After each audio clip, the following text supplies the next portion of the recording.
In recent times, I've been bagging out the left for carrying their crusades against racism and sexism to such a level of intensity that they wind up being, surpassingly racist and sexist according to their own definitions against people they don't like according to their race and gender. Just to say, old white heterosexual males who are a group of people in society that you can just express any kind of hatred towards, can serve up any kind of abuse, any kind of mockery. And I've made the point before that the traditional victim groups of blacks and women, for example, are really just a case of exploitation of a group of people where they can run this sort of kind of morality play, this moral narrative, because whites are always up here and blacks are always down there, and because men are always up here and women are always down there, they can run this modern version of a medieval morality play. I mean, leftists well and truly steer clear of anything that doesn't fit their victim group narrative. Like, for example, it's not like they're out there trying to create more amicable relations between next door neighbours, for example, or create a society where we don't have next door neighbours fighting against each other, or mums with traditional Christian values. They don't get a look in either. It's only this sort of starkly kind of portrayed dramatic oppression of a victim group scenario that they engage in. And furthermore, it is of course just striking the degree to which the victim groups, in the case of blacks and women, for example, over the decades in Western society have received so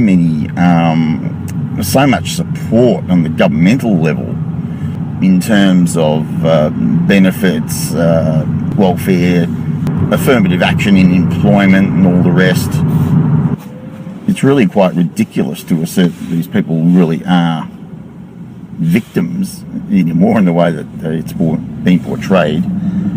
No person in their right mind could view these people as not being the beneficiaries of every effort that could possibly be made to accommodate them.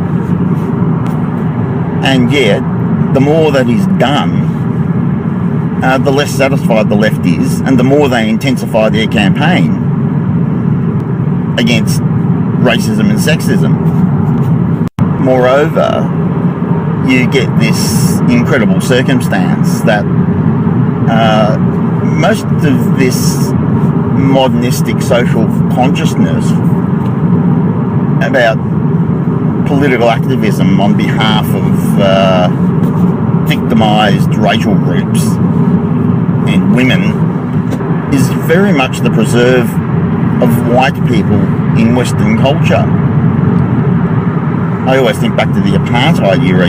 It's not like white people expected black people to rise up and throw off their evil white oppressors with a little bit of support from the West. It was virtually Western economic sanctions that brought the white regime down, and it was, to me, it was all just one big testament to the idea that, these black, you couldn't expect these blacks to save themselves. They need we white people to save them, and even though the races are equal and all the rest of it, intrinsically equal.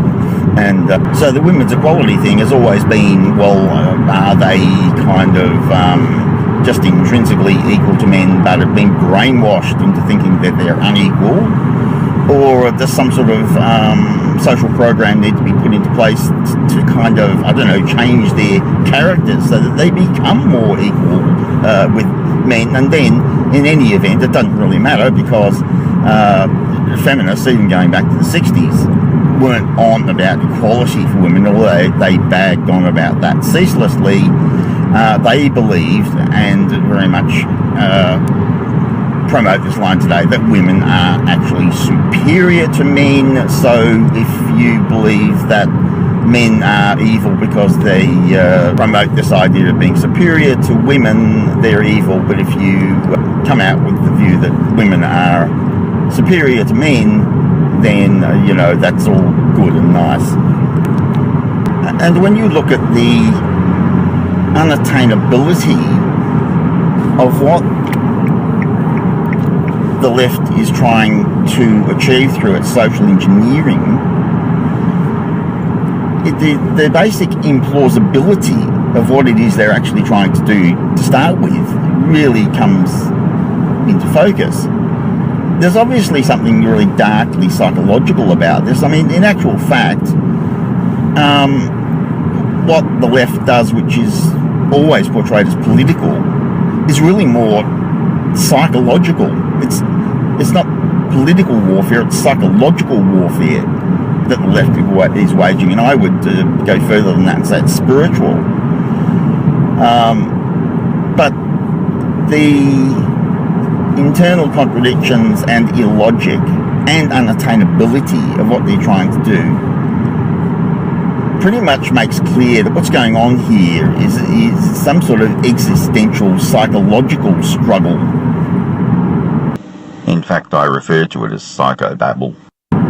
The battleground is existential, it's psychological, and it's really coming from the sort of depths of these people's minds. It's not actually things going on in the real world, what I call moving around the furniture.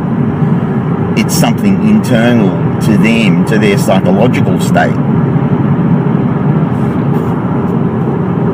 These people working out their own angst. And that's why society is just basically kind of clueless and baffled about what confronts them with the left's campaign that it's been waging for the last few decades. And in actual fact, getting back to the old morality play thing that I invoked before, in actual fact, when you look at it, leftists are like medieval alchemists, trying to make gold out of lead. I mean, if you look at what they want to do and what is realistically kind of achievable, I think that's really a pretty good analogy. Real politics is concerned with tangible things, not just terminological waffle. It's psychology dressed up as politics. And if people understood that, reasonable people, I don't mean people captivated by the left or people who supinely sort of submit to the left. If reasonable people understood that in fact the word politics really does not mean the same thing it means in 2019 that it means in 1959. If people understood that, they would really have what's going on today in proper perspective and be much better able to resist it.